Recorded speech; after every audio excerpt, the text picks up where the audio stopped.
교독해서 읽겠습니다. 이스라엘 자손이 여호와의 목전에 악을 행하며 자기들의 하나님 여호와를 잊어버리고 바알들과 아세라들을 숨긴지라.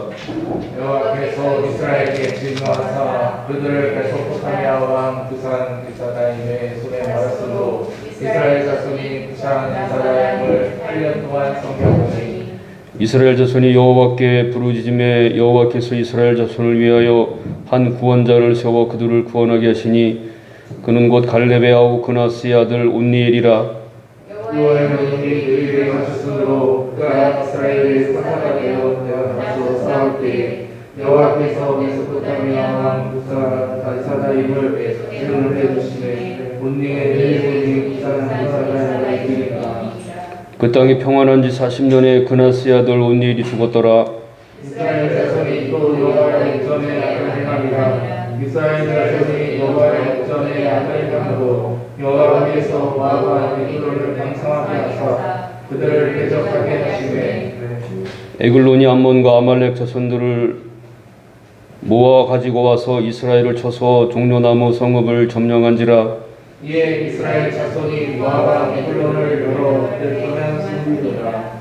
이스라엘 자손이 여호와께 부르짖음에 여호와께서 그들을 위하여 한 구원자를 세우셨으니 그는 곧 베냐민 사람 게라의 아들 왼손잡이 에훗이시라. 이스라엘 자손이 그를 통하여 모압 왕 에글론에게 공물을 바칠 때에 에훗이 네가 금이 되는 사람을 단서를 가려 만들어 그의 오른손 허벅지 구석에 차고 공물을 모압 왕 에글론에게 바쳤는데 에글론은 매우 비둔한 자였더라. 에훗이 공물을 바치기를 마친 후에 공물을 메고 온 자들을 보내고 자기는 길간 근처 돌 뜨는 곳에서부터 돌아와 이르되 왕이여 내가 은밀한 일을 왕에게 아뢰려 하나이다 하니 왕이 명령하여 조용히 하라 하매 모셔 선 자들이 다 물러간지라. 에훗이 그에게 돌아보니 왕은 선전한 다락방에 포도나무에 있는지라. 에훗이 이르되 내가 하나님의 명령을 들어 왕에게 할 일이 있나이다. 왕이 그의 자성이 소리하니 에훗이 왼손을 뻗쳐 그의 오른손 허벅지 위에 칼을 빼어 왕의 몸을 찌르매 칼끝 돌아서 그 끝이 등 뒤에까지 나오고 그가 칼을 그의 몸에서 빼내지 아니하였으므로 기름이 칼 아래에 겹더라. 에훗이 현관에 나와서 다락문들을 뒤에서 닫아 잠그니라. 에훗이 왕의 신하들이 들어와서 다락문들이 잠겼음을 보고 왕이 인정이 성당에서 그의 발을 밟기 시작하고 그들이 오래 기다려도 왕이 다락문을 열지 아니하는지라. 열쇠를 가지고 열어본즉 그들의 군주가 이미 땅에 엎드려 죽었더라. 그들이 기다리는 동안에 에훗이 피하여 들뜨는 곳을 지나 이스라엘로 도망하니라. 그가 이르러 에브라임 산지에서 나팔을 불매 이스라엘 자손이 산지에서 그를 따라 내려오니 에훗이 앞서가며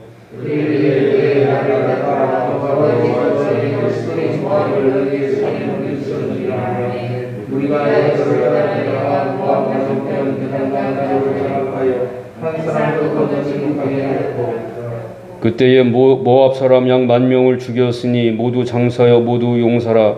한 사람도 도망하지 못하였더라. 그날에 모압이 이스라엘 수하에 굴복하네. 그 사람이 80년 동안 평안하였더라. 같이 읽습니다. 에훗 후에는 인나의 아들 삼갈이 있어 소모는 막대기로 블레셋 사람 600명을 죽였고 그도 이스라엘을 구원하였더라. 아멘. 하나님께서 쓰신다는 제목으로 김병준 목사님 말씀 전하시겠습니다.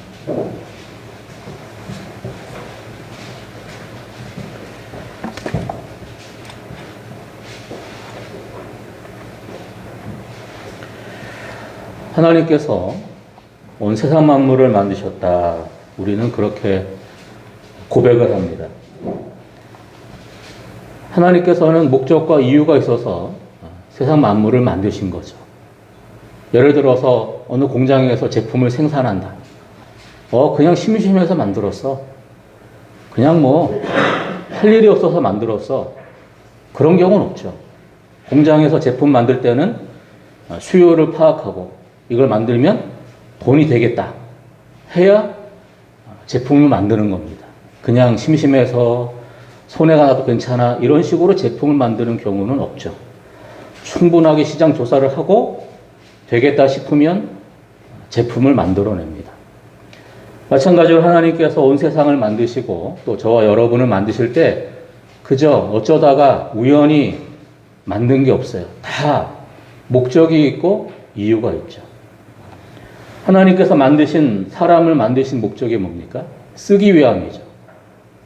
그러면 하나님께서 어떤 사람을 쓰시는가? 오늘 본문은 이에 대한 이야기입니다. 오늘 본문에 보면은 세 명의 사사가 나오는데 첫 번째 사사는 온니엘입니다. 이스라엘 백성들이 하나님을 버리고 우상을 숭배하자 하나님께서 이스라엘을 징계하시죠. 7절 이하에 보면은 악을 행하여 자기의 하나님 여호와를 잊어버리고 바알들과 아세라들을 섬겼다. 그래서 이방의 왕들로 하여금 지배를 하게 합니다. 그러자 그들은 고통스러워서 부르짖었고 하나님께서 그들을 돕기 위해서 첫 번째 사사를 세우는데 그가 바로 온니엘이에요. 그리고 그를 통해서 압제에서 벗어나게 하십니다. 첫 사사 온니엘. 이 사사기에 보면은 대사사 6명, 소사사 6명이 나옵니다. 대와 소를 구분하는 것은 그에 대한 기록이 많으면 대사사, 기록이 적으면 소사사예요. 첫 사사 온니엘은 대사사입니다. 그는 누군가? 성경에 보면은 갈렙의 형제인 그나스의 아들이라고 말합니다. 갈렙이 누굽니까? 이스라엘 백성들이 광야를 지나서 그리고 가나안 땅에 들어가기 전에 12명의 정탐꾼을 보내는데 12명이 40일간 정탐을 하고 와서 안타깝게도 10명은 부정적인 보고를 합니다. 그 땅은 좋은데 원주민이 강력하다. 그래서 우린 정복할 수 없다. 그런데 아니다. 하나님이 함께 하시기 때문에 우린 정복할 수 있다 했던 사람이 2명인데 여호수아와 갈렙이죠. 바로 이 갈렙의 조카, 그가 온니엘이에요.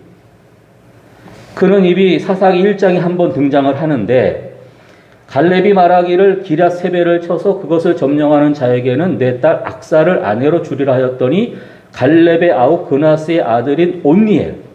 온니엘이 사사기 1장에 등장을 합니다.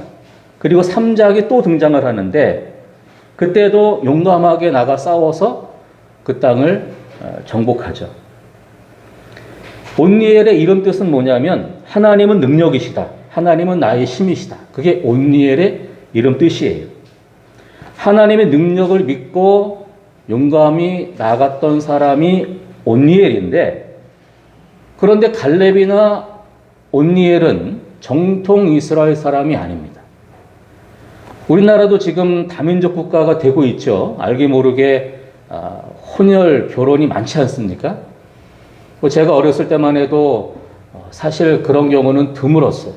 요즘은 이제 자연스럽게 우리나라가 다문화 가정이 되고 있는데 하지만 그럼에도 불구하고 아직도 우리나라는 이 혈통주의를 굉장히 중요시합니다. 그래서 이 혼혈에 대해서 약간 배타적인 게 좀 남아있긴 하죠.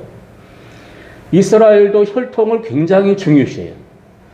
정통 이스라엘 사람이냐 아니냐, 이방인이냐, 혼혈이냐 이거 굉장히 따지는데 갈렙과 그의 조카 온니엘은 정통 이스라엘 사람이 아니고 누구냐?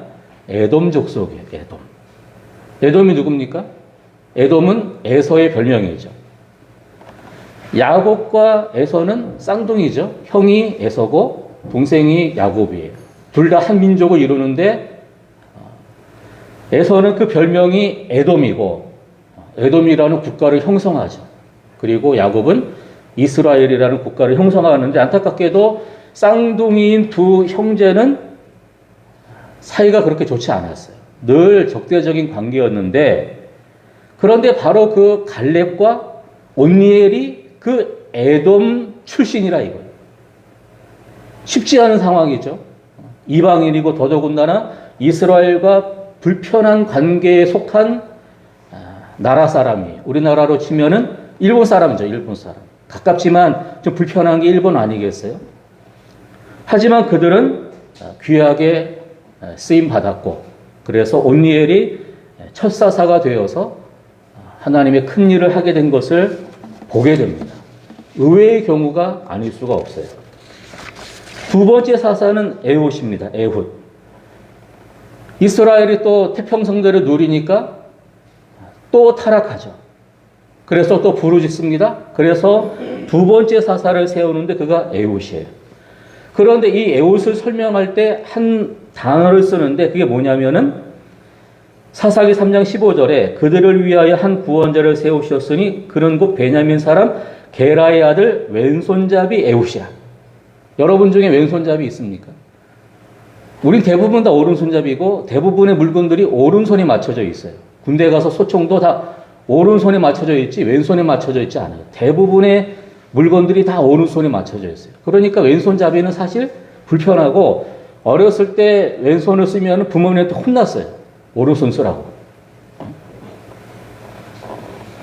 이스라엘도 주로 오른손을 많이 사용했습니다. 그래서 에훗을 설명할 때 왼손잡이다. 이 말은 왼손잡이가 특이했기 때문에 그런 설명을 한 거예요. 어찌 보면 왼손잡이였기 때문에 친구들한테 놀림도 당할 수 있죠. 아, 쟤는요 왼손잡이래요. 놀림 당할 수도 있죠. 또는 배척을 당할 수도 있죠. 그런데 하나님께서 쓰신 인물이 바로 이 왼손잡이 에훗이에요. 자, 왼손잡이라는 것 때문에 혹시 에훗이 어려움을 당했는지는 모르지만 왼손잡이였기 때문에 큰 일을 할 수가 있었어요. 뭐냐? 여기 보니까 사사기 3장 16절 이하에 보니까 에훗이 길이가 한 규빗 되는 이 손가락 끝에서 이 팔꿈치까지가 한 규빗, 보통 45cm 정도인데요. 좌우에 날성검을 만들어서 오른쪽 허벅지 옷 속에 차고, 우리가 칼을 뺏으려면 반대쪽에 두어야 뺏을 수가 있죠. 내가 오른손잡이면 어느 쪽에다 둬야 돼요? 왼쪽에다 두어야 돼요. 그래야 칼을 뺏을 수가 있는 거죠. 그런데 이 에훗은 왼손잡이에요. 그러니까 그는 지금 여기에 나와 있는 것처럼 오른쪽 허벅지 옷 속에 차고, 그러니까 왕을 보좌하는 그런 경비병들이 아무래도 왕을 만나러 오는 사람을 유심히 보지 않겠습니까? 그런데 자기들도 대부분 오른손잡이고 또 대부분의 사람들이 오른손잡이니까 에훗이 왼손잡이라는 것을 방심한 거예요. 그래서 어디만 받겠습니까? 왼쪽 허벅지 정도나 받겠죠. 그런데 에훗은 왼손잡이기 때문에 그 칼을 오른쪽 허벅지 옷 속에 감추어 둘 수 있었던 거예요. 그래서 무사하게 통과하고 결국은 왕을 찔러 죽이게 되죠.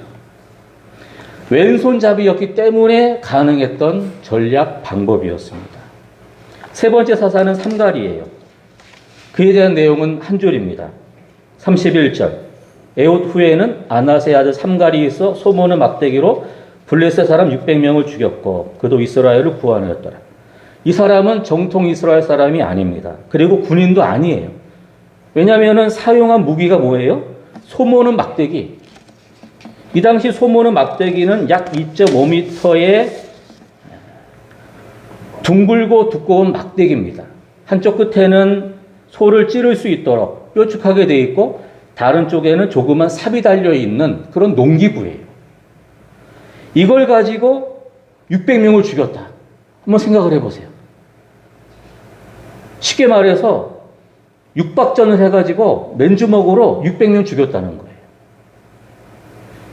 이 소모는 기구가 무슨 대단한 무기가 되겠습니까? 상대방은 칼로 창으로 나와도 소모는 이 단순한 농기구 가지고 600명을 죽였다. 이건 무슨 말입니까?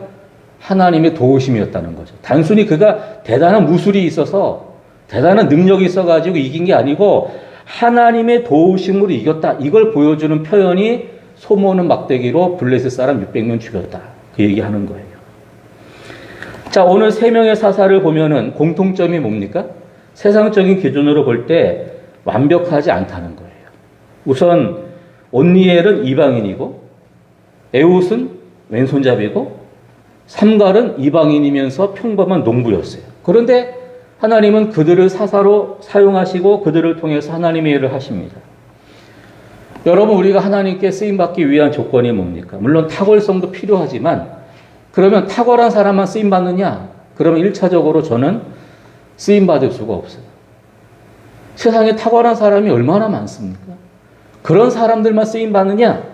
그렇지 않아요. 여러분, 오랜 기간 많은 대중의 인정과 사랑을 받는 예능인이 있어요. 유재석이죠, 유재석. 그는 서울 예전을 졸업을 못했어요. 들어갔는데 워낙 방송 활동이 바빠가지고 결국은 제대로 다니지도 못했어요. 그런데 거기 나와서 정말 오랜 기간 최고의 연예인으로서 활동하고 있어요. 만약에 무슨 서울대를 나와야만 잘 될 수 있다, 뭐 하버드를 나와야만 잘 될 수 있다, 그러면은 유재석은 깜이 아니죠. 그런데 처음에는 정말 이 카메라 울렁증 때문에 벌벌벌벌 떨던 그 청년이 지금은 뭐 오랜 기간 최상의 자리에서 연예 활동을 하고 있지 않습니까? 세상 사람들은 탁월해야만 쓰임받는다고 이야기를 해요. 그러나 세상을 보아도, 성경을 보아도 꼭 그렇지만은 않다, 그렇게 말하는 거예요. 탁월한 사람만 쓰임받는다면 일반적인 평범한 사람들은 어떻게 살아갑니까? 또 누구나 다 탁월할 수는 없어요. 그렇지 않습니까? 대부분은 다 평범한 사람이에요. 하나님은 다양한 사람을 쓰시는데 평범한 사람 또는 세상 기준으로 볼 때 평범하지도 못한 사람도 쓰신다는 거예요. 고린도전서 1장 26절 이하를 보면은 형제들아 너희를 하나님께서 부르심을 보라. 육체를 따라 세상의 기준을 따라 지혜로운 자가 많지 아니하며, 또 고린도 교회 구성원들이 그랬어요. 능력자도 많지 않았고 문벌 좋은 사람도 많지 않았고 그랬다는 거예요. 평범하거나 평범보다 못한 사람들이 많았다는 거예요. 그 이유가 뭐냐? 27절. 하나님께서 세상에 미련한 것들을 택하사 지혜 있는 자들을 부끄럽게 하려 하시고 세상에 약한 것들을 택하사 강한 것들을 부끄럽게 하려 하시며 하나님께서 세상에 천한 것들과 멸시받는 것들과 없는 것들을 택하사 있는 것들을 폐하려 하시나니 이는 아무 육체도 하나님 앞에서 자랑하지 못하게 하려 하십니다. 하나님 앞에서 겸손하게 하기 위해서 하나님은 역설적으로 세상의 좀 기준에서 볼 때 부족한 자들을 부르시고 사용하신다는 거예요. 그러므로 우리에게 탁월한 능력이 있다면 감사하지만, 그러나 그렇지 못하다고 해서 주눅들거나 나는 쓸데없어, 나는 쓸모없어, 이런 생각을 해서는 안 돼요. 그런데 세상과 학교는 끊임없이 그렇게 교육을 시킵니다. 사실 학교를 다닐 때 공부 못하면 사람 취급 많이 안 했잖아요. 제가 학교를 고등학교 다닐 때도 뭐 대학 갈 아이들, 안 갈 아이들 벌써 구분이 되잖아요. 그러면은 안 갈 아이들은 뒤에서 뭔 짓을 해도 그냥 내버려 두는 거예요. 참 그때도 너무 마음이 서글펐어요. 대학이라는 기준을 가지고 대학 들어갈 놈들은 열심히 공부하고 뭐 실력이 좀 부족해서 대학에 갈 수 없는 애들은 뭐 누워 자거나 딴짓하거나 선생님이 아예 신경을 안 쓰는 거예요. 그게 얼마나 비참합니까? 선생님이 신경 안 써서 뭐 자든지 놀든지 하는 애들은 그 마음속에 얼마나 자괴감이 들겠어요. 대학이 뭐라고? 여러분 대학 나왔다고 뭐 다 잘 됩니까? 대학 안 나왔다고 뭐 다 안 됩니까? 꼭 그렇지 않잖아요. 그런데 학교가 대학이라는 기준을 세워가지고 선생님도 그 아이들을 포기하는 거. 어찌 보면은 너는 쓸모없는 놈이다. 뭐 그렇게 취급하는 거. 이 얼마나 비참한 일입니까? 공부를 잘한다고 해서 다 잘하는 건 아니죠. 그렇죠? 뭐 공부를 잘할 수도 있고 운동을 잘할 수도 있고 연기를 잘할 수도 있고 다방면에서 각자의 능력과 재능이 달라요. 그런데 우리는 학벌 위주의 사회라 대학을 나오지 않으면 사람 취급을 못 받고 대학을 나와야 뭐 번듯한 직장 갈 수 있다 해가지고 모두가 다 대학을 가요. 그러니까 우리나라만큼 대학 진학률이 높은 나라도 드뭅니다. 그러니까 변별력이 없죠. 대학 나와도 변별력이 없어요. 누구나 다 대학을 나오니까. 얼마나 시간 낭비, 돈 낭비입니까? 제 큰 놈의 친구가 있는데 걔는 어디 지방에 이름도 모르는 대학을 다니고 있어요. 그러니까 자기도 그 다니기 싫은데 다니는 거예요. 왜냐하면 아버지의 소원이 너 대학 가는 거다 해가지고 정말 지방의 어느 대학인지도 모르는 대학을 그냥 마지못해서 다니고 있어요. 그거 볼 때마다 참 안타까워요. 애도 공부할 마음도 없는데 아버지가 대학 가라니까 그냥 어디 뭐 산골짜기에는 지방의 어느 대학을 다니는데 자기도 다니고 싶은 마음도 없고 뭐 전공하고 싶은 마음도 없어요. 그게 뭐 하는 거예요? 시간 낭비, 돈 낭비. 그런 일들이 비일비재하다는 거예요. 그러니까 우리 부모님들은 내 아이가 대학을 나와야지, 뭐 좋은 대학을 나오면 잘 되지 않겠느냐. 물론 확률적으로 그럴 수 있지만 꼭 그렇지는 않다는 거예요. 왜 그렇습니까? 성경에 보면은 전도서 9장 11절에 이런 말씀이 있어요. 좀 더 쉬운 현대인의 성경 번역본을 보면은 통상 전도서는 솔로몬이 뭐 기록했다고 얘기를 하죠. 뭐라고 말합니까? 내가 세상을 살펴보니 빨리 달리는 사람이라고 해서 경주에서 언제나 1등을 하는 것은 아니며, 그렇지요. 강하다고 해서 언제나 전쟁에서 승리하는 것이 아니다. 지혜로운 사람이라고 해서 언제나 생활비를 많이 버는 것이 아니며, 총명한 사람이라고 해서 언제나 부를 얻는 것도 아니고, 유능하다고 해서 언제나 높은 지위를 얻는 것이 아니다. 그렇죠? 만약에 스포츠에서 강팀이 늘 이긴다면은 그거 왜 봅니까? 어차피 강팀이 이길 텐데. 근데 때로 강팀도 져요. 그러니까 손에 땀을 쥐면서 그 스포츠를 보는 거 아니겠습니까? 왜 이런 일이 벌어지느냐? 전도서 9장 11절은 말하기를 사람에게 뜻하지 않은 일이 일어나기 때문이다. 우리나라 개정판에는 이렇게 번역을 했어요. 시기와 기회는 그들 모두에게 임함이니라. 하나님께서 개입하신다는 거예요. 세상은 1 더하기 1은 2라고 말하지만 하나님은 개입해서 아니야. 1 더하기 1은 2가 아니고 3도 되고 5도 될 수 있어. 하나님이 개입하신다는 거예요. 그래서 세상적으로 볼 때 이 세 명의 사사 온니엘, 에훗, 삼갈은 세상의 기준으로 볼 때 그렇게 탁월한 사람들은 아닐 수 있어요. 다 나름대로 결점이나 또 부족한 면이 있어요. 그러나 하나님께서 그들을 사사로 쓰셨다 이거. 그런 면에 있어서 우리는 늘 겸손해야 돼요. 내가 잘났다고 해서 쓰임 받는 것도 아니고 내가 못났다고 해서 자책할 필요도 없어요. 하나님의 기준은 다르다는 거. 각자 역할이 다르다는 거죠. 그렇기 때문에 우리는 하나님을 바라보고 하나님을 의지하고 또 하나님께 쓰임받기를 위해서 우리가 기도해야 됩니다. 그럴 때 세상의 기준에서 볼 때는 네가 뭐가 필요 있어 할지 모르지만 그러나 하나님께서는 우리가 필요하기 때문에 이 세상에 만들어 놓으신 거예요. 그러니까 저와 여러분 중에 한 사람도 쓸모없는 사람이 없어요. 여러분 혹시 성장하면서 이 쓸모없는 놈 이런 말 들었습니까? 그 마음의 상처를 빨리 버리셔야 돼요. 그게 왜냐하면 쐐기가 돼가지고 우리 인생을 갉아먹어요. 부모가 아무 생각 없이 아유 저런 쓸모없는 놈 이거 좋은 말이 아니고 여러분이 자녀를 키우신다면 절대로 자녀에게 그 말하면 안 돼요. 이런 쓸모없는 놈. 왜 쓸모가 없습니까? 하나님께서 쓸모가 있어가지고 만들어 놓으신 거죠. 단지 어디에 쓰일지 모르고 있기 때문에 지금 그래 보이는 뿐이에요. 저와 여러분 하나님께서 다 쓸모가 있어서 만드셨고 쓰기 위해서 만드신 거예요.